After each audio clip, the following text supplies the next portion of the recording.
আপনি যখন কারো প্রতি ঈর্ষান্বিত হন, তখন আপনি নেতিবাচক আবেগের আধিক্য অনুভব করেন। এটি আমাদের সবচেয়ে খারাপ দিকগুলো বের করে আনে। কোনো পাখি কখনো হিংসা করে বিমানের দিকে তাকায়নি।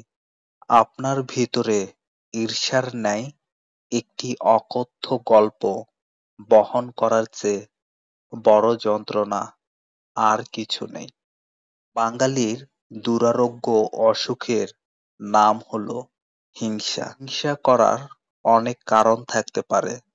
নিন্দা তারাই করে যারা কাজ পাগল নয়।